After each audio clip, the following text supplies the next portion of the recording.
I'll throw in first.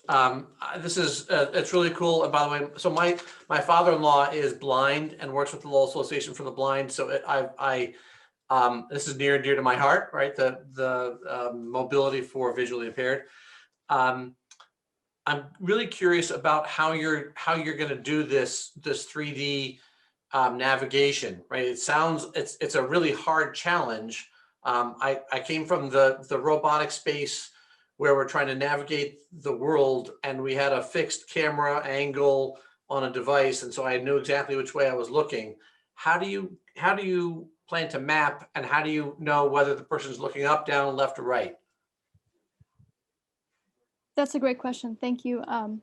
Daniel, do you want to talk about it? Sure. So just to be clear, the idea here is not really to map the world. It's more to kind of sense or have a feel of what it is. We're not trying to identify what object, what we're not trying to do a classification of objects in the vision. We're trying to figure out, are you close to a thing, right? Are you close to something that could hurt you? And we're trying to aid that for you, not, oh, there is a boss coming, because we, at least for the first prototype, if that makes sense. It totally makes sense. I'm just curious in how you're doing this. Are you doing, like LiDAR or sonar or what?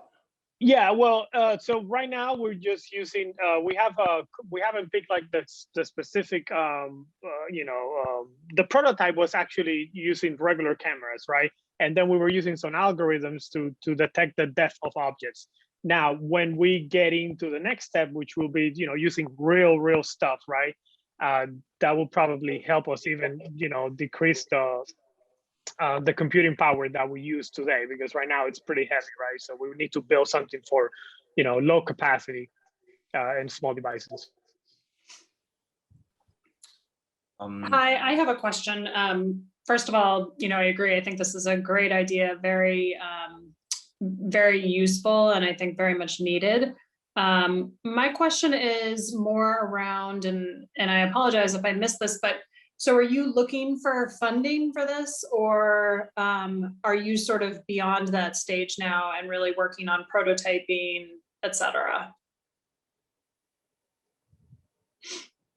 Connor, you want to answer? Yes. So we are going to be needing funding from the difference maker in order for us to essentially create a full functioning prototype. I ran down a list of the expenses for each of the components for these for this prototype.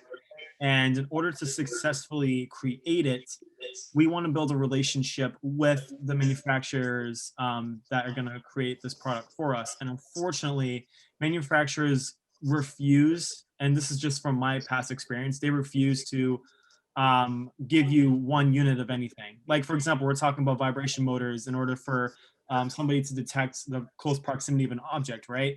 You can't just ask that manufacturer, can I have one? They're gonna ask you, okay, how many units do you want? And depending on how many units you order, the price just goes down and down and down the more that you order. And again, these costs are variable, they're never fixed. And I feel like with the difference maker funding, we'll be able to create a full functioning prototype and also start on our marketing plan. And so do you have a number in mind that you're asking for, I guess? We would like to be granted at least $3,000. That will get us to at least successfully create and trial with over 30 different units of the prototypes. Thank you. So I have a question. So this unit has a range of essentially 180 degrees, right? So basically anything in front of you, right?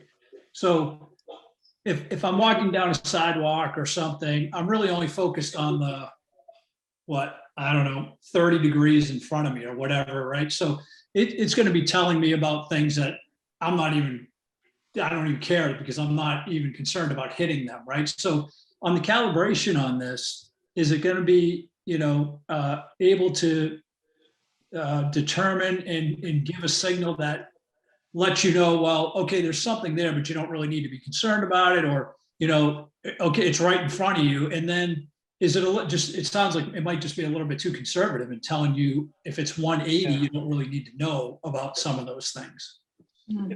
That is actually a really good question. And I think that's going to come down to the actual user feedback, right? We're going to, go and try and test this. And, one can start saying 180 degrees, but probably I can't really tell you what is the right number, right? Okay. So someone that is visually impaired will be the one that will guide that, right? So we'll have to work backwards from the actual user to the product rather than us trying to figure out what we think they need rather than, the 180 degree or things like that. That can be adjusted in software. Okay, and then essentially it still wouldn't eliminate the need for maybe a walking stick or something too, right? Because you'd still you wouldn't want to have to reach out with your hand and touch something, right? So you'd still have to use something with it. I would like to add to that. Yes. Okay. Oh, Mao, you can go ahead. Yeah. So right now, like we're using two cameras, but in the future there are more possibilities. Like he mentioned before, like with the LiDAR sensor, especially with right now we have time of flight technology that we can detect like the ranging any distance really precisely.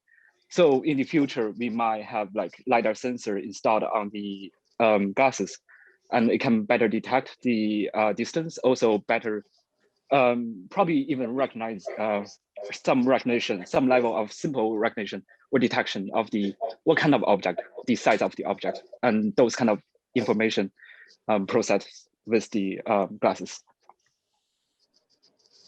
Yeah, so I think that's all part of the process, right? And you'll figure that out as you go. And I think that's obviously those are things that are going to drive the price up, but it probably won't matter because even if it's $3,000, if it's that usable and that innovative, it's going to be worth it anyway. So that's all I got. And Chris, as you said that it doesn't eliminate the use of a cane stick because we don't recommend them just going with the device out in the public. But in the future, we might, using the LiDAR sensor, we might be able to detect potholes or the elevation in the step just in public areas. Yeah, so amazing. minimizing the dependency on cane sticks. Yeah, that's amazing. Yeah. And again, the goal for this product is to be under a certain amount of money because the competitive products that you just seen are extremely expensive.